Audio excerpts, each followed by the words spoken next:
안녕하세요. 썰사남 구독자 여러분.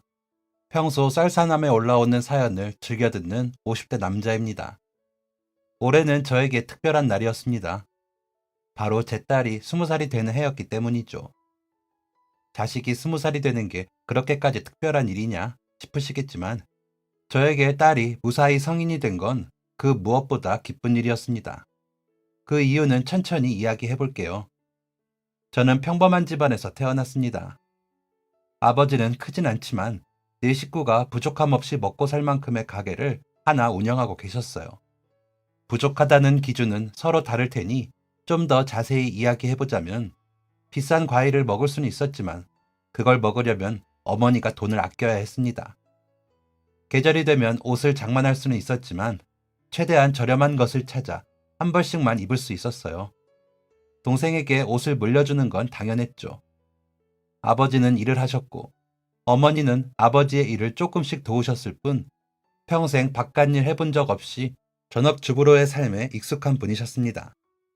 제 주변은 대부분 이렇게 살았기 때문에 저는 제가 자라온 환경이 평범하다고 생각했습니다. 그런데 어느 날부터 집이 조금 부산스러워지기 시작했어요.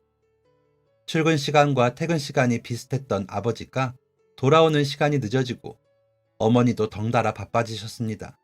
어딜 가셔도 저와 제 동생의 밥은 챙겨주셨었는데 밥은 저와 제 동생이 알아서 챙겨 먹으라며 집에 안 들어오시는 경우가 잦아졌어요. 처음에는 괜찮았는데 이런 일이 반복되다 보니 저와 동생의 마음은 조금씩 불안해지기 시작했습니다. 저희 형제를 보호해줘야 하는 부모님이 자꾸만 저의 곁을 비우셨으니까요. 어머니는 제가 대놓고 불안한 마음을 표현하자 그제야 왜 부모님이 이렇게까지 바쁜지 설명해 주셨습니다. 어머, 너가 이런 걸 신경 쓸 나이가 됐구나. 말을 해도 이해를 못할 줄 알았는데. 사실 어머니와 아버지는 아버지의 사업 때문에 바쁘신 거였어요. 아버지는 음식점을 하고 계셨는데 그 맛이 너무나 훌륭하다면서 어떤 사람이 아버지에게 동업을 제안했던 거죠. 아버지의 레시피를 알려주면 본인이 그걸 배워서 가게를 차리겠다는 것이었는데 아버지는 레시피와 사업 노하우를 알려주고 돈을 받고 동업자가 가게를 차리면 매달 수입의 일정 부분을 가져가는 것으로 약속을 했다고 했어요. 지금으로 따지면 프랜차이즈 사업이었습니다. 그때는 그런 개념이 없었음에도 아버지는 좋은 기회라고 생각하고 동분서주 바쁘게 움직이셨다고 합니다. 레시피 하나 알려주면 끝인 줄 알았는데 그게 끝이 아니었다고 하더라고요. 근데 뭘 하든 타이밍이 중요한 것 같습니다. 동업자가 제안한 내용은 획기적이고 잘만 하면 큰 수익을 낼 수 있는 것이었지만 동업자는 자신이 제안한 게 얼마나 위대한 사업 아이템인지 알지 못했습니다. 그 사람은 사업 아이템을 제시한 게 아니라 사기를 치러 온 것이었죠. 아버지의 사업 노하우와 아이템을 쏙 빼갈 심산이었던 것이죠. 본인의 가게를 차릴 때 돈이 든다며 그 돈을 아버지에게 끌어오게 조종하기까지 했고요. 그 좋은 머리를 사업 쪽으로 굴렸다면 대성했을 텐데 하나는 알고 둘은 모르는 전형적인 사기꾼이었습니다. 아버지는 사업을 확장하기 위해 무리한 대출을 받으셨고 그 대출로 인해 저희 집은 서서히 기울기 시작했습니다. 아버지가 사업에 손을 대신 이후로 저와 동생은 부모님 얼굴을 보기가 어려워졌어요. 라면 하나 못 끓이던 저는 밥을 짓고 동생에게 간단한 음식까지 해줄 수 있을 정도가 되었고 동생이 열이 펄펄 끓으면 알아서 약을 챙겨서 먹일 수 있을 정도가 되었습니다. 겨우 국민학교 학생이요. 저는 부모님의 바쁜 생활이 금방 안정이 될 줄 알았습니다. 그런데 그 사이에 무슨 일이 있었는지 이젠 빚쟁이들이 집에 찾아오는 지경에 이르렀어요. 제가 중학생 때 저희 가족은 빚쟁이들을 피해 여러 번 이사를 다니기도 했습니다. 처음에는 저와 비슷하게 평범한 집안에서 자란 아이들이 다니는 학교에 다녔다면 이사에 이사를 거듭하면서 시골 촌구석에 있는 학교에 다니게 되었습니다. 보통 시골을 생각하면 정감 넘치고 순수한 분위기를 생각하지만 제가 지냈던 시골은 그렇지 않았습니다. 그곳에서 나고 자란 사람들의 텃세는 상상 이상이었고 그들에게서 나고 자란 아이들은 제 부모님과 똑같이 행동했습니다. 학교에서의 괴롭힘은 당연한 것이었고 학교 선생님들마저 저를 외면했어요. 외지에서 온 선생님들은 작은 학교에서 아무런 힘도 갖지 못했거든요. 당시에 저를 가장 힘들게 했던 건 동네 사람들의 무시도, 동급생들의 괴롭힘도 아니었습니다. 부모님이 제 곁에 없다는 사실이었어요. 저는 부모님이 곁에 없는 삶이 어떤 것인지 온몸으로 느꼈고, 내가 만약 자식을 갖는다면 내 자식만큼은 절대 혼자 두지 않겠다고 결심했습니다. 하지만 그렇다고 부모님을 미워하진 않았습니다. 부모는 자식의 곁을 지키지 못하고 있다는 현실을 고통스러워 하셨거든요. 그렇게 중학교를 졸업하고 고등학교에 갈 나이가 되었을 때 저희 집으로 찾아오던 빚쟁이들이 더 이상 발걸음하지 않았습니다. 그때부터 저희 집안의 사정은 조금씩 나아졌습니다. 고등학교에 진학하지 못하고 부모님을 도와 일을 해야 하나 생각하고 있었는데 다행스러운 일이었습니다. 고등학교를 졸업할 때까지 집안 사정이 예전처럼 좋아지진 않았지만 그래도 쫓아오는 사람이 없다는 사실은 저희 가족에게 웃음을 가져다 주었습니다. 저는 고등학교 졸업 후 20살이 되자마자 공장의 생산직으로 들어갔습니다. 대학을 가고 싶었는데 돈이 없으니 생산직으로 일하며 돈을 벌어 대학에 갈 생각이었죠. 일을 하면서 수능 공부를 했습니다. 그런데 공부를 할수록 제가 공부에 재능이 없다는 게 확실해졌어요. 저는 공부가 아니라 대학 생활을 동경하고 있던 것이더라고요. 그래서 깔끔히 대학을 포기하고 회사 생활에 집중했습니다. 회사 생활이라고 해봤자 공장의 생산직이었지만 제 인생 첫 사회생활 치고는 훌륭했어요. 함께 일하는 분들도 좋았고 제 첫 상사였던 소장님도 저에게 많은 것을 알려주셨습니다. 그 중에서도 제 인생에 가장 큰 영향을 미쳤던 건 야간대학을 다니라는 것이었습니다. 소장님, 저는 공부머리가 없다니까요? 아무리 그래도 고등학교 졸업장이랑 대학 졸업장은 다른 거야. 힘들어도 야간대학은 꼭 나와. 알겠냐? 만날 때마다 야간대학 노래를 부르는 소장님 때문에 야간대학을 다니기 시작했는데 저는 그곳에서 운명의 짝을 만났습니다. 전에도 없었고 앞으로도 없을 사랑하는 아내를 만난 것이죠. 아내는 저와 마찬가지로 공장에서 일하며 야간대학을 다니는 사람이었어요. 저와는 다르게 머리가 좋아 어떤 것이든 쉽게 이해했죠. 저희를 가르쳐 주시던 분도 아내를 볼 때마다 아쉬워하셨습니다. 좀 더 잘 사는 집안에서 태어났으면 공부로 성공했을 사람이라고요. 하지만 저보다 가장 형편이 어려웠던 아내는 그런 말에 감사하다며 웃을 뿐이었습니다. 저는 일도 공부도 열심히 하는 아내에게 한눈에 반했고 아내에게 올인했습니다. 그렇게 저희는 연인이 되었고 야간대학을 무사히 졸업했죠. 소장님의 말대로 고등학교 졸업장과 대학 졸업장은 그 무게가 달랐습니다. 저는 야간대학을 졸업하자마자 생산직으로 일하던 곳에 사무직으로 일할 수 있게 되었어요. 생산직으로 오래 일하며 회사가 어떻게 돌아가는지도 알겠다. 대학 졸업장도 있겠다. 회사가 찾는 인재였죠. 사무직의 가장 큰 장점은 몸을 덜 쓴다는 것도 있었지만 월급을 많이 받는다는 것이었습니다. 저는 결혼은 결심했지만 그 말을 입으로 꺼내기가 어려웠어요. 당시 아내에게는 책임져야 하는 동생이 둘이나 있었거든요. 아내는 연애하는 것도 벅찬 사람이었는데 그런 사람에게 결혼 얘기를 꺼내는 건 예의가 아니라는 생각이 들었습니다. 저는 당시의 아내를 돕기 위해 투잡, 쓰리잡을 뛰었어요. 그 돈으로 다시 가게를 차린 부모님에게도 도움을 드리고 동생도 챙겼죠. 그리고 꽤 오랫동안 돈을 모았습니다. 제 노력을 하늘이 알아주었는지 부모님의 가게는 안정적으로 자리를 잡았고 동생도 장학금을 받으며 대학에서 공부를 할 수 있게 되었습니다. 이제 저에게 남은 건 결혼이었어요. 20살이 되자마자 일을 시작하고 얼마 안 되어 아내를 만났던 제 나이도 어느덧 30이었으니까요. 30이 되던 해 저는 결혼에 골인했습니다. 그동안 아내의 동생들도 많이 자랐고 저희는 오랜 연애 끝에 부부의 연을 맺었습니다. 그렇게 부부가 되고 꿈같은 신혼생활이 이어졌습니다. 그리고 몇 년 뒤 저희에게 새 생명이 찾아왔죠. 저희 부부의 앞날에는 행복만 가득할 거라고 생각했습니다. 아내의 배가 점점 불러오고 집에는 아기용품이 하나둘 들어왔습니다. 저희 부부는 설레는 마음으로 아이의 옷을 준비하고 집을 화사하게 꾸몄죠. 그런데 불행은 가장 행복할 때 가장 최악의 방법으로 찾아왔습니다. 그날은 여느 때와 다름없이 평화로운 날이었어요. 저는 아내에게 인사를 하고 출근을 했고, 다른 날과 마찬가지로 퇴근 후 아내를 본다는 설렘을 가지고 일을 했죠. 아내가 임신한 뒤로부터 항상 제 얼굴에는 웃음이 가득했습니다. 동료들도 그렇게 느낄 정도였으니까요. 그런데 점심을 먹은 지 얼마 되지 않아 회사로 전화 한 통이 걸려왔습니다. 전화를 받은 직원이 가라앉은 목소리로 저를 불렀어요. 저 주임님, 와서 전화 좀 받아보셔야 할 것 같은데요. 저에게 전화를 걸 사람은 많지 않았기 때문에 저는 당연히 아내인 줄 알았습니다. 우리 와이프야? 직원은 굳은 얼굴로 고개를 저었고 천천히 입을 열었습니다. 그게 병원인데요. 좀 급해 보여요. 심장이 쿵 하고 떨어졌습니다. 전화를 받으러 걸어가는 그 찰나의 순간에 별의별 생각이 다 들었어요.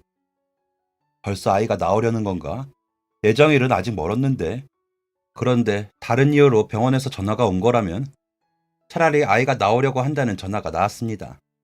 다른 이유로 전화가 오는 건 상상조차 하고 싶지 않았어요. 저는 떨리는 마음으로 전화를 받았습니다. 여보세요? 전화기 너머에서부터 다급한 소리가 전해져 들렸습니다. 최지연 씨 보호자 되시죠? 여기 성남병원인데 얼른 오세요. 최지연 씨가 사고가 나서 당장 수술에 들어가야 합니다. 놀라서 주저앉을 시간도 없었습니다. 저는 뒤도 돌아보지 않고 회사를 뛰쳐나갔어요. 어떻게 운전을 했는지도 모르겠습니다. 응급실 안으로 질주해서 주변을 살피고 있는데 간호사가 다급한 발걸음으로 다가왔습니다. 최지연 씨 보호자시죠? 지금 당장 수술 들어가야 하니까 이리 오세요. 저는 의사의 말도 제대로 이해하지 못한 채 아내의 수술 동의서에 사인을 하고 초조하게 수술실 앞에 서 있었습니다. 아내는 장을 보고 들어오는 길에 브레이크를 제대로 채우지 않은 차에 치였다고 했어요. 누군가가 바로 도와줬다면 이 정도로 위급한 상황이지 않았을 텐데 하필 사람이 많이 다니지 않는 시간대였고 브레이크를 제대로 잡아두지 않은 운전자도 자리를 오랫동안 비운 상태였죠. 시간이 지나 시민의 도움으로 병원에 이송되었는데 그 상태가 심각했던 것이었습니다. 수술을 마치고 의사가 나오자마자 달려가서 아내의 상태를 물었습니다. 그런데 의사의 반응은 제가 원하는 것과 많이 달랐어요. 의사는 할 수 있는 건 다 했고 남은 건 아내의 의지에 달렸다고 했습니다. 죄 없는 의사의 멱살을 잡고 울부짖었던 것 같아요. 어떻게 의사가 그런 무책임한 말을 할 수 있냐고 그랬던 것 같네요. 당시의 처절함은 아주 오랫동안 저를 고통스럽게 만들었어요. 하지만 그 감정이 아이에게 고스란히 전해지는 것을 보며 그 감정을 다스리기로 결정했고 이제는 이 얘기를 이야기할 수 있을 정도가 되었습니다. 아이 이야기를 했으니 아이가 무사히 태어났다는 걸 아셨겠죠. 그런데 아이는 태어났지만 아내는 아이가 태어나는 장면을 보지 못했습니다. 수술을 마친 아내는 얼마 지나지 않아 위독한 상태가 되었어요. 의료진들은 최선을 다해 아내를 안정시키려 했지만 임신 중인 아내가 이런 큰 사고를 버티기란 불가능에 가까웠습니다. 의사들은 다급하게 저에게 아내와 아이 둘 중 한 명을 선택하라고 했습니다. 저는 또다시 절규했어요. 의사가 어떻게 그런 말을 하냐고. 아니, 어떻게 남편에게 이런 말을 하냐고. 당신들이 사람이냐고. 하지만 의사들은 단호했습니다. 이렇게 말씀드리는 제 마음도 너무 힘듭니다. 그런데 이 사실을 말씀드릴 수밖에 없어요. 환자는 현재 위독한 상태이고 이대로라면 산모도 아이도 위험합니다. 맞는 말이었어요. 저는 아주 조금 남아있는 이성을 붙들고 물었어요. 아내를 선택하면 아내는 살 수 있나요? 아이에게는 정말 미안하지만 저는 의사의 입에서 희망이 있다는 말이 나오면 주저없이 아내를 선택했을 것입니다. 그런데 의사는 정말 죄송하지만 산모를 선택한다고 해도 산모가 생존할 확률은 현저히 낮습니다. 그럼 아이를 살리면요? 100%는 존재하지 않습니다. 다만 살 수 있는 확률이 산모보다는 훨씬 높습니다. 긴급한 상황에도 저는 결정을 내릴 수가 없었어요. 어떤 결정을 내리든 평생을 고통 속에 살 게 분명했으니까요. 저는 산소 호흡기를 끼고 겨우 생명을 연장하고 있는 아내의 손을 부여잡고 물었습니다. 제발, 제발 눈을 떠. 뭐라도 말을 해줘. 제발. 그런데 정말 기적 같은 일이 벌어졌습니다. 아내가 의식을 되찾은 것이었죠. 아내는 산소 호흡기를 치워달라고 했고, 호흡기를 뺀 아내가 처음 내뱉은 말은 이것이었습니다. 여보, 우리 아기를 지켜줘.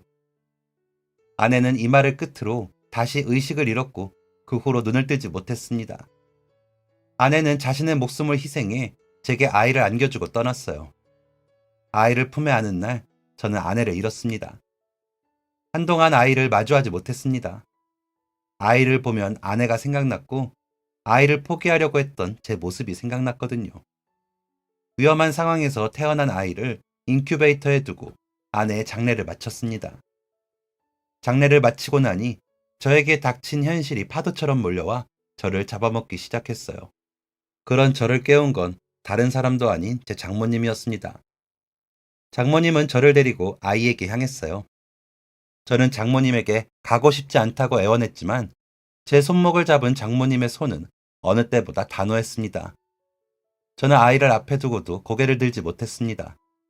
그런데 그때 장모님이 말씀하셨어요. 눈 뜨고 고개 들어. 장모님, 저 진짜 못해요. 그래서 계속 이럴 거야? 이렇게 넋놓고 있을 거냐고. 어서 눈 뜨고 고개 들어. 이런 실랑이가 몇 시간 동안 지속되었던 것 같습니다. 저는 주저앉아서 같은 말만 반복했어요. 장모님, 저 진짜 못해요. 아이를 볼 자신이 없어요. 저 정말 죽을지도 몰라요. 그런데 그때 장모님이 결국 눈물을 터뜨리셨습니다. 유리벽 하나를 경계로 유리벽 안에서는 아이는 인큐베이터 안에서 사투를 벌이고 있었고 유리벽 밖에서는 저와 장모님이 가슴을 찢으며 슬퍼하고 있었습니다. 저는 그제야 깨달았어요. 지금 이 순간 나만큼 힘든 사람이 존재한다는 것을 말이죠. 장모님은 아무 말도 하지 않고 가슴을 치며 오열하셨습니다. 많은 사람들이 저희 주변을 지나갔지만 그 누구도 눈총을 주지 않았어요. 말하지 않아도 느껴졌을 테니까요. 자식을 잃은 부모의 그 심정이요. 저는 조용히 일어나 유리벽 앞에 섰습니다. 그리고 아이를 바라보았어요. 아이와 눈이 마주쳤고 저는 그 순간 아이에게 빠져들었습니다. 그리고 다짐했어요. 제 아내와 똑 닮은 우리 딸을 그 누구보다도 행복한 아이로 만들어주겠다고요. 어린 시절 내 자식은 나처럼 혼자 두지 않겠다는 다짐을 완전히 지킬 수는 없게 되었지만 저만이라도 아이 곁에 남아 아이에게 그 누구보다 행복한 가정을 만들어주겠다 결심했습니다. 그날부터 초보 아빠의 육아가 시작됐습니다. 정신없이 아이를 보살피다가 문득 아내의 빈자리가 느껴지면 무너졌지만 아이를 보며 다시 일어났습니다. 회사가 제 상황을 많이 이해해 주셔서 긴 휴가를 가질 수 있었지만 휴가가 끝나고 나니 장모님의 손을 빌리게 되었습니다. 그런데 장모님은 아이가 커갈수록 저를 걱정하셨어요. 그리고 어느 순간부터는 계속해서 새 장가를 들라고 말씀하셨죠. 박서방, 박서방도 자기 인생 살아야지. 언제까지 죽은 사람 그림자만 보고 살 거야. 저는 애써 씩씩하게 대답했습니다. 장모님, 저 지금 되게 행복해요. 지금이 이렇게 행복한데 왜 굳이 새 삶을 찾겠어요? 그러지 마세요. 장모님의 말이 이해는 됐지만 결코 그럴 수 없었습니다. 저에게 여자는 아내 딱 한 명뿐이었으니까요. 박서방, 애 걱정은 하지 말어. 부모 없는 자식 티 안 나게 잘 기를 테니까. 장모님에게도 고통스러운 말이었습니다. 저는 절대 그럴 수 없다는 태도를 고수했고 장모님은 계속해서 새 인생을 시작하라고 하셨죠. 그리고 어느 날 장모님은 아이를 데리러 온 저에게 대뜸 사진 한 장을 건네셨습니다. 여자의 사진이었어요. 가만히 장모님을 바라보는데 내가 아는 사람한테 받아왔어. 젊은 나이인데 남편을 잃었다네. 둘이 만나면 서로한테 위로가 되지 않겠어? 결혼하라고는 말 안 할게. 그냥 얼굴만 보고 와. 얼굴만.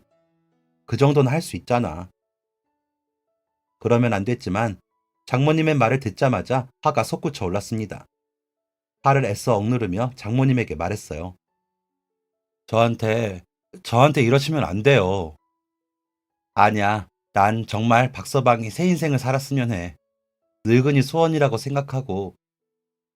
저는 장모님의 말을 끊고 물었습니다. 제가 귀찮으세요? 저만 보면 지연이가 생각나세요? 그래서 자꾸 저를 보내려고 하시는 건가요? 저 괜찮다니까요. 장모님은 미동이 없으셨습니다. 저는 결국 주저앉아 눈물을 흘리며 애원했습니다. 왜 이렇게 잔인하게 구세요? 장모님도 저도 하늘도 우는 밤이었습니다. 장모님은 이후로 단 한 번도 같은 말을 반복하지 않으셨어요. 그리고 저희 아이는 무럭무럭 자랐죠. 안아서 재우다가 눕히려고 하면 귀신같이 일어나서 울어대던 아이가 자는 방법을 익히고 쌀알 같은 치아가 자라고 걸음마를 배우고 한 번씩 크게 앓기도 하며 성장했습니다. 아이가 처음으로 아빠라고 한 날의 감격을 잊지 못해요. 아이가 자라는 건 기뻤지만 아이가 커갈수록 걱정이 되는 것이 있었습니다. 바로 엄마의 빈자리였죠. 언젠가는 자신에게 엄마가 없다는 사실을 알 텐데 이 이야기를 어떻게 알려줘야 할지가 가장 큰 걱정이었습니다. 아니나 다를까 어린이집에 다니면서 아이는 엄마가 없다는 게 흔한 일은 아니라는 걸 알게 되었어요. 그래도 엄마 없는 아이라는 게 티가 나지 않도록 노력하니 어린이집에 다닐 때까지는 별 탈 없이 지나갔습니다. 그런데 초등학교에 입학했을 때가 문제였습니다. 초등학교에 입학하니 공개 수업이다, 학부모 모임이다 해서 엄마들이 만나는 자리가 많아졌어요. 저는 일을 했기 때문에 자연스럽게 그런 자리에는 장모님이 가시게 됐죠. 이런 이야기가 돌고 돌아 딸아이의 동급생들이 제 아이에게 엄마가 없다는 사실을 알게 되었어요. 엄마 없는 아이라고 놀림을 당하거나 괴롭힘을 당한 건 아니었지만 엄마가 없다는 사실은 제 아이에게 약점이 되었습니다. 남들 다 하는 사소한 잘못을 해도 쟤는 엄마가 없어서 그래 라는 말을 들었고 분명 친구가 먼저 잘못했음에도 불구하고 잘못한 친구에게 맞서 싸우면 너가 참아, 쟤 엄마 없잖아 라는 말을 들어야 했죠. 이 말을 울면서 전했을 때 제 딸의 나이는 겨우 9살에 불과했습니다. 저는 정면 돌파하기로 마음먹었습니다. 저와 엄마가 어떻게 만났는지, 네 엄마가 얼마나 멋있는 사람이었는지 알려주었죠. 그리고 네 부모가 서로를 얼마나 사랑했고 그 결실로 너가 태어났다는 걸 알려주었습니다. 그리고 엄마는 자기 목숨보다 너를 사랑했다는 것도 알려주었어요. 말뿐인 사랑이 아니라 정말 행동으로 보여주는 그런 사랑이었다고요. 아이가 충격받을까 걱정하지 않은 건 아닙니다. 그런데 아이는 생각보다 침착하게 제 이야기를 들어주었어요. 제 말이 다 끝나고 나서 아이는 한 가지 질문을 했습니다. 엄마는 나를 봤어? 저는 고개를 저었고 아이는 이렇게 말했습니다. 엄마는 많이 아쉬웠겠다. 아이는 엄마가 곁에 없다는 사실에 기죽지 않았고 자신의 곁에 없는 엄마를 원망하지도 않았으며 자신을 엄마 없는 자식으로 키우는 저 또한 원망하지 않았습니다. 오히려 자신이 얼마나 사랑받는 존재인지에 대한 확신을 가지게 됐고 엄마가 없다는 것을 약점으로 이용하는 녀석들에게 비겁한 놈들이라며 쓴소리를 할 줄 아는 아이로 자랐죠. 너는 너네 엄마가 너를 얼마나 사랑하는지 눈으로 봤어? 나는 눈으로 봤어. 라고 소리치는 아이로요. 그렇게 시간이 지났고 아이들이 다 그렇듯 아이는 매번 싸우던 친구들과도 친하게 지내며 안정적인 학교 생활을 했습니다. 저는 좀 더 규모가 큰 곳으로 직장을 옮겼습니다. 규모가 큰 만큼 월급도 많이 줬지만 그만큼 일도 많았죠. 그런데 앞으로 딸에게 들어갈 돈을 생각하면 집에 조금 늦게 들어가더라도 돈을 많이 주는 직장을 선택할 수밖에 없었습니다. 이직한 회사는 일이 많았지만 그렇다고 어려운 일은 아니었어요. 제가 그동안 일했던 형식에서 크게 벗어나지 않는 것들이 대부분이었기 때문입니다. 함께 일하는 사람들도 좋았어요. 남자가 많은 회사는 특성상 마초 같은 남자들이 많기 마련인데 대부분 유순하고 좋은 사람들이었습니다. 이상한 회식 문화도 없이 퇴근하면 각자 가정에 충실히 돌아가는 그런 회사였죠. 그런데 이런 분위기는 조직의 리더로부터 시작되는 경우가 대부분인데 초식동물 같은 직원들과 달리 사장님은 거친 면이 있는 사람이었습니다. 좋게 좋게 말하는 걸 모르는 사람이었어요. 성질은 얼마나 더러운지 사장님이 나타나면 모든 직원들이 숨을 죽였습니다. 실적이 나오지 않으면 사람들이 다 있는 곳에서 화를 내기도 했습니다. 이런 식으로 할 거야? 매출이 왜 이러나 해서 보고 왔는데 공장 운영이 엉망이야? 이거 담당자 누구야? 제가 처음 본 사장님은 이렇게 직원을 혼내고 있었습니다. 뭐 저런 사람이 다 있나 싶어서 다른 직원들에게 사장님이 어떤 분인지 물었습니다. 어렵게 자라서 자수성가한 분이에요. 밑바닥부터 올라온 사람이다 보니 악바리 근성이 있는 것 같더라고요. 아무리 그래도 그렇지 사람을 저렇게 잡는 건 좀 아니지 않나? 직원은 아무렇지 않다는 표정으로 대답했습니다. 혼날만 해서 혼나는 거죠 뭐. 사장님이 저래봬도 없는 말 지어내서 화내진 않아요. 본인 기분 따라 행동하는 사람도 아니고. 항상 기분이 안 좋으니까 문제죠. 아마 다들 괜찮다고 생각할 거예요. 사장님 말대로 해서 잘 안 된 적이 한 번도 없거든요. 저는 직원들이 안쓰러워 보였습니다. 대체 어떤 취급을 받고 일했으면 저런 사장의 모습을 보면서도 괜찮다고 말할 수 있는 건지. 그런데 회사 생활에 점점 익숙해지면서 직원들이 왜 아무렇지 않아 했는지 느끼게 됐습니다. 사장님은 말이 세고 목소리가 크고 직설적일 뿐 사장님의 말에는 악의가 없었어요. 누군가가 실수를 해도 인격적인 모독은 하지 않았죠. 제가 전에 다니던 곳의 상사는 실수한 직원에게 말만 차근차근 할 뿐 가시도 친 말을 아무렇지 않게 했습니다. 지금 일한 지 몇 년이 됐는데 일을 이런 식으로 처리하지? 머리가 나쁜가? 머리가 나쁘면 노력이라도 해야지. 이런 기본적인 실수를 하면 누가 힘들겠어? 주변 사람들이 힘든 거야. 이런 식이었죠. 그런데 사장님은 그러지 않았습니다. 이걸 실수하면 어떤 문제가 생기는지 알아? 네, 압니다. 어떤 문제가 생기는지 말해봐. 사장님은 직원이 무엇을 잘못했는지 확실히 짚어주고 지금 알려준 방법대로 수정해서 내일까지 가져와. 정확한 방법을 제시해줄 뿐 아니라 기한도 넉넉히 줬습니다. 덕분에 문제가 생겨도 아주 급한 일이 아니면 야근하는 직원들이 많지 않았어요. 그런데도 사장님이 호통을 칠 때마다 깜짝깜짝 놀라는 건 여전했습니다. 저는 웬만한 남자들보다 덩치가 큰데 사장님은 더 컸거든요. 190이 넘는 장신에 골격도 커서 사장님이 호통을 치면 사무실 전체가 울리는 것 같았습니다. 제 일상은 큰 틀에서 벗어나지 않았습니다. 아침에 일어나서 아이 아침을 챙겨주면 장모님이 오셨고 장모님께 등교를 맡기고 회사를 출근했죠.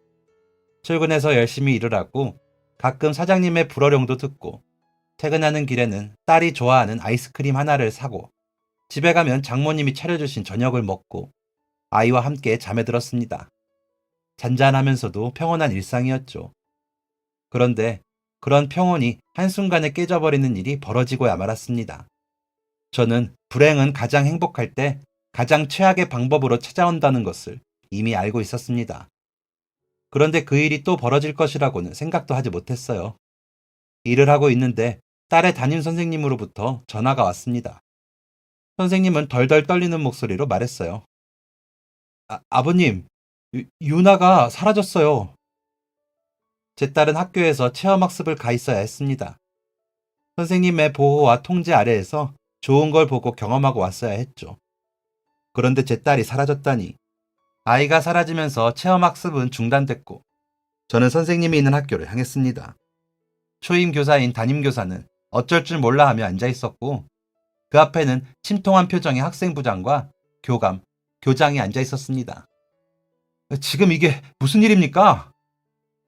씩씩거리며 도착한 저에게 학생부장이 건넨 첫 마디는 저 아버님 너무 흥분하지 마시고 였습니다. 지금 애가 없어졌는데 흥분 안 하는 게 말이 됩니까? 제 속을 아는지 모르는지 학생부장은 말을 멈추지 않았어요. 이런다고 애를 찾을 수 있는 것도 아니지 않습니까? 가만히 뒀다가는 큰일이 날 것 같았는지 교감이 중재를 했고 상황을 전해들었습니다. 체험학습 장소를 이동하기 전 아이의 담임이 아이들 몇 명을 데리고 화장실로 향했고 화장실에서 나와 인원 체크를 제대로 안 하는 바람에 제 아이가 화장실에서 낙오된 것이었어요. 그리고 낙오된 사실을 한참 있다가 알아차렸다고 합니다. 버스를 타고 가던 중 한 아이가 선생님, 유나가 없어요 라고 말하고 나서야 알아차린 거죠. 급하게 돌아갔지만 아이는 흔적도 없이 사라졌고 관할 경찰서에 도움을 구해 찾으려고 했지만 찾을 수 없었다는 이야기였습니다. 저를 더욱 화가 나게 한 건 학교의 대처 방법이었습니다. 아이가 사라지자마자 저에게 연락을 해 상황을 알렸어야 하는 사람들이 자기들 힘으로 아이를 찾겠다며 시간을 허비한 것이었죠.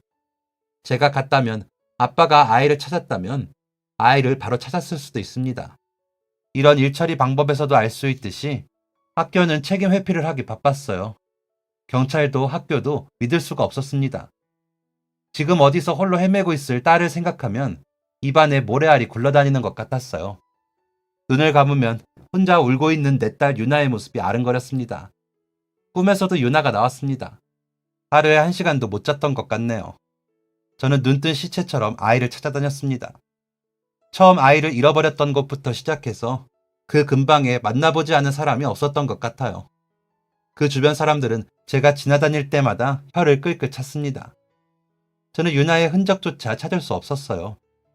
어떠한 흔적이라도 나오길 바라면서도 그 흔적이 유나가 잘못된 흔적일까봐 제발 아무것도 나타나지 않기를 바랐습니다. 그렇게 페인처럼 거리를 떠돌다 돈을 챙기기 위해 집으로 돌아온 날이었어요. 집 앞에 쪽지가 붙어 있더라고요. 무단결근 관련 전달 사항으로 방문했으나 부재 중이라 쪽지 남깁니다. 제가 거의 2주가 되는 시간 동안 회사를 안 나가고 있었더라고요. 아이를 찾기 위해서는 일을 할 수 없었기 때문에 사직서를 들고 회사로 향했습니다. 회사 사람들은 저를 보자마자 깜짝 놀랐어요. 2주 동안이나 잠도 제대로 못 자고 제대로 씻지도 못하고 페인처럼 거리를 헤맸으니 그럴 수밖에요. 저희 집을 방문했었던 직원은 저를 사장실로 안내했습니다. 사장님 곧 오실 거예요. 그런데 대체 무슨 일이 있었던 겁니까? 갑자기 뛰쳐나가고 나서는 아무 연락이 없어서 다들 잘못된 줄 알았어요.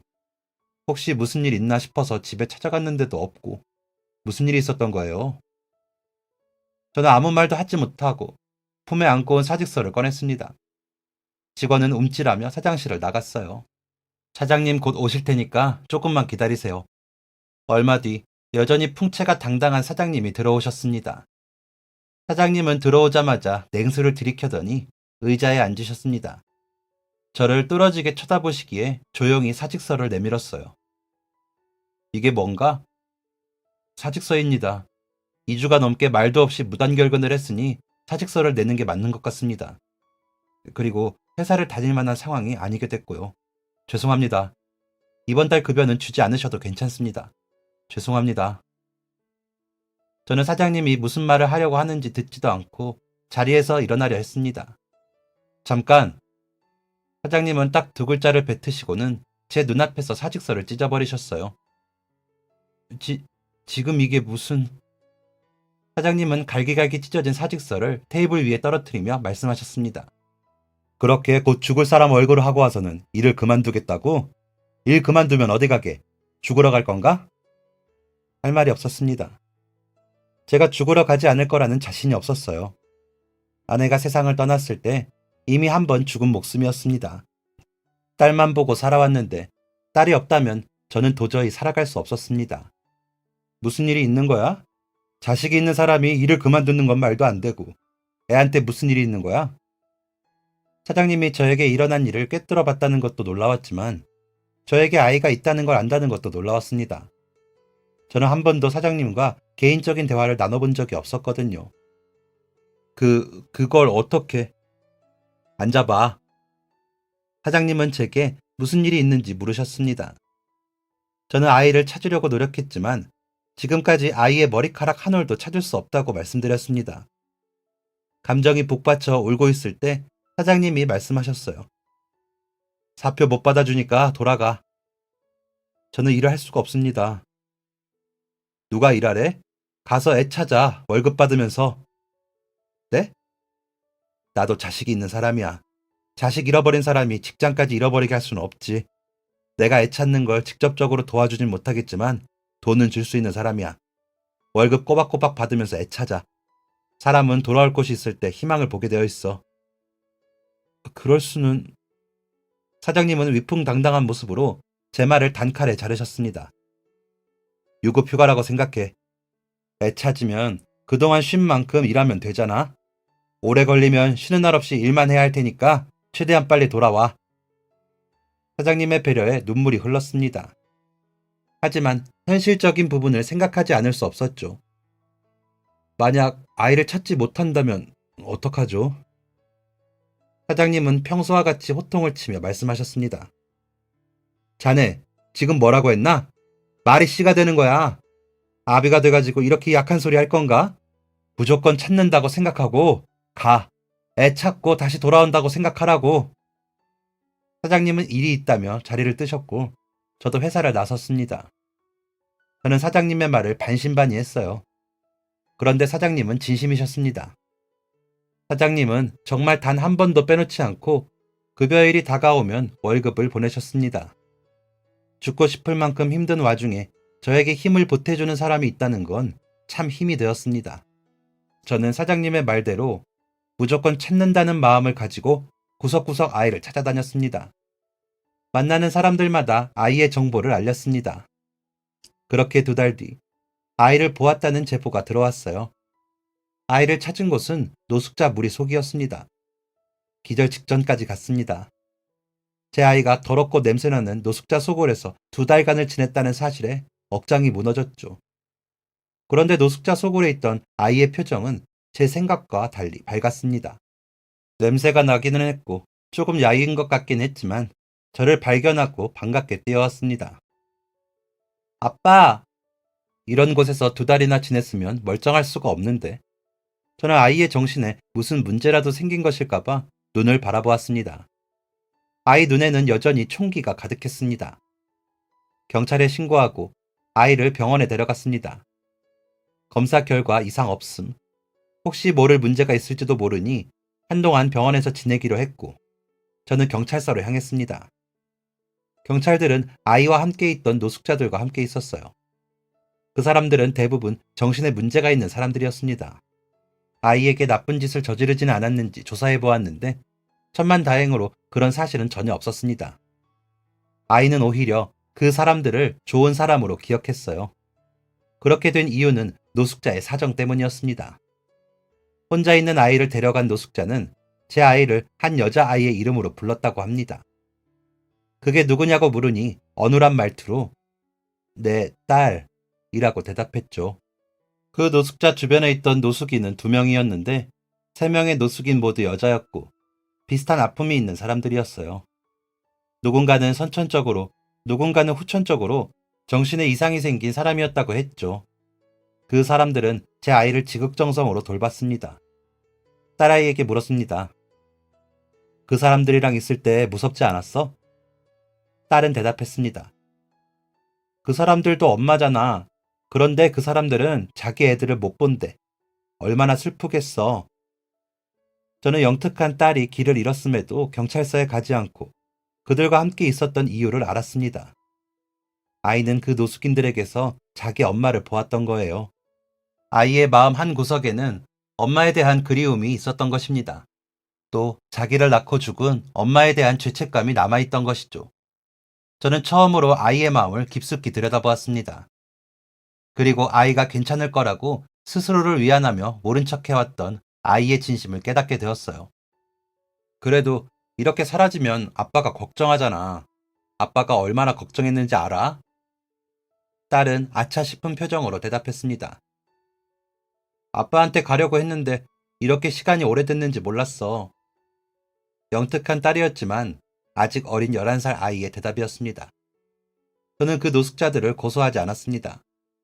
그들이 지낼 수 있는 복지센터를 연결해 주었죠.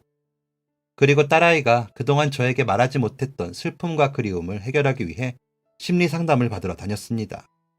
전문가의 소견으로는 제 예상이 맞았어요. 딸아이는 꽤 오랫동안 심리치료를 받아야 했습니다. 그렇게 아이가 제 품으로 다시 돌아오고 난 뒤 회사에 복귀했습니다. 사장님께 감사 인사를 하러 찾아갔는데 사장님은 제 얼굴을 쓱 보시더니 한마디 하셨습니다. 얼굴 폈네? 이제 퉁명스러운 사장님의 말을 해석할 수 있겠더라고요. 얼굴 폈네는 애를 찾았나 보네 였고 고마워해야 하는 사람은 한 명이 아닐 텐데 라는 말은 아이는 무사히 잘 있냐라는 질문이었습니다. 저는 사장님에게 아이를 찾으며 있었던 이야기를 들려드렸고 사장님은 또 아무렇지 않게 말씀하셨습니다. 그럼 이제 일할 수 있는 건가? 네, 그동안 편의를 봐주셔서 감사합니다. 오랫동안 자리를 비웠으니 그동안 일하지 못한 만큼 열심히 일하겠습니다. 그래. 사장님의 심플한 대답을 듣고 사장실을 나서는데 사장님이 저를 붙잡으셨습니다. 휴일 없이 일한다는 건가? 당연한 말이었죠. 말도 안 되는 기간 동안 유급휴가를 받았는데 쉬는 거 다 쉬면서 어떻게 일을 하겠습니까? 네, 당연히 그래야 한다고 생각합니다. 사장님은 제 얼굴이 아닌 서류만 보시며 이렇게 말씀하셨습니다. 자네는 자네 사장이 그렇게 쪼잔한 인간으로 보이나? 무슨 의미인지는 알겠지만 한 번 정도는 더 확인해야 했습니다. 그러니까 유급휴가 받은 거 신경 쓰지 말고 하던 대로 일하라는 말씀이신가요? 사장님의 대답은 간결하면서도 퉁명스러웠으며 또 다정했습니다. 그래, 두 번 말하게 하지 마. 화장실을 나오며 이 회사에 뼈를 묻겠다고 다짐했습니다. 보통 이런 특혜를 받으면 함께 일하는 직원들 중 불만을 품는 사람이 한 명쯤 있을 법한데 아무도 그러지 않았어요. 오히려 고생했다며 영양제부터 시작해 딸 아이의 선물까지 사다 주었죠. 이게 무슨 일인가 싶어 사정을 들어보니 대부분의 직원들이 저와 같은 경험을 가지고 있었습니다. 홀어머니가 갑자기 쓰러지셔서 수술을 해야 했는데 하필 희귀병이라 보험 처리가 안 됐어요. 일 그만두고 새우잡이배나 타야 하나 했는데 사장님이 어떻게 아셨는지 저 몰래 병원비를 내주셨더라고요. 홀어머니 모시고 사는 것도 말씀 안 드렸고 어머니가 편찮으시다는 건 아무한테도 말 안 했는데 나중에 여쭤보니 평소엔 조용히 하라고 해도 시끄럽게 구는 사람이 갑자기 죽상을 하고 다니길래 좀 알아봤다고 하시더라고요. 그 와중에 기분 나빴나? 라고 물어보시는 걸 보면서 사장님이 말은 저래도 정말 따뜻한 분이라는 걸 깨달았어요. 이뿐만이 아니었습니다. 오랫동안 투병하던 남편이 죽었을 때 누가 엄청나게 큰 액수의 조의금을 두고 갔어요. 이름도 안 적힌 그 사람이 누구인지 오랜 시간이 지나도 알 수가 없었는데 첫째 애가 고등학교 졸업할 때 누가 등록금을 보냈더라고요. 등록금을 보낸 사람의 이름이 사장님 사모님 성함이라는 걸 알고 얼마나 놀랬는지 몰라요. 알고 보니 제가 가장 역할을 하는 걸 알고 계셨더라고요. 우리 사장님 저렇게 무섭게 생겨도 정말 세심하고 마음 따뜻한 분이에요. 이런 거 말하는 거 정말 싫어하셔서 말 못하고 있었는데 이렇게 말하고 나니 속이 다 시원하네요. 사장님 이상하다고 말할 때마다 얼마나 답답했는지 몰라. 생각해보면 사무실에서 일하는 사람들은 신입을 제외하고 기본 5년 이상 일한 사람들이었습니다. 윗사람이 좋지 않으면 절대 불가능한 일이죠. 저는 다른 직원들과 마찬가지로 이 회사에 뼈를 묻겠다는 다짐을 했습니다. 그리고 회사의 이익을 위해 무엇을 할 수 있을까 고민해 보았어요. 그때 아이디어 하나가 떠올랐습니다. 딸을 찾으면서 생각났던 것인데 바로 아이의 위치를 알 수 있는 추적기를 개발하는 것이었죠. 그 당시에는 빛을 보지 못한 아이디어였지만 제 아이디어를 진지하게 봐준 사장님은 저에게 개발을 맡기셨고 몇 년 전 이 제품을 가지고 큰 금액을 투자받았습니다. 현재 개발과 동시에 제작 판매 중에 있습니다. 이런 식으로 사장님에게 은혜를 갚게 되어 감사할 따름입니다. 저에게 그런 도움을 주셨음에도 연차가 쌓일 때마다 월급도 팍팍 올려주시고 상여금도 두둑하게 챙겨주시는 걸 보면 진짜 상남자는 이런 분이 아닌가 생각하게 됩니다. 딸아이가 20살이 된 올해가 특별하다는 이유가 바로 이것입니다. 생사가 오고 가는 상황에서 아이를 안았고 어른들의 실수로 아이를 영영 잃어버릴 뻔했었으니까요. 이런 위기를 겪고도 잘 자라서 어엿한 숙녀가 된 딸아이에게 고마울 따름입니다. 아이를 키우는 데 도움을 준 장모님, 그리고 부모님, 옆집 아주머니, 친구, 직장 동료, 사장님까지 사람에게 상처받은 일도 많았지만 역시 한 아이를 키우려면 온 마을의 도움이 필요하다는 말이 맞는 것 같습니다. 딸은 올해 대학에 입학했습니다. 사회복지사가 되겠다며 사회복지학과로 입학했어요. 11살이라는 어린 나이에 만났던 노숙인들 같은 안타까운 처지의 사람들을 돕고 싶다고 하네요. 그거 돈 안 된다 라고 말하면 딸은 웃으며 말합니다. 아빠가 모아둔 돈 쓸 거니까 잘 모아놔 라고요. 제 아이는 자신이 사랑받은 아이라고 합니다. 엄마는 나를 목숨보다 사랑했고 아빠는 목숨을 바쳐서 나를 키웠잖아. 그 누구도 나를 포기하지 않았어. 그것만으로도 나는 행복한 사람이야. 이 말을 들었던 날, 방 안에 들어가 홀로 많이 울었던 것 같네요. 이번 주 주말에는 아이와 함께 영화관 데이트를 하려고 합니다. 저는 참 행복한 아빠, 복받은 남자입니다. 지금까지 사연 들어주셔서 감사합니다. 사연이 재밌으셨다면 구독과 좋아요를 눌러주세요. 감사합니다. 안녕히 계세요.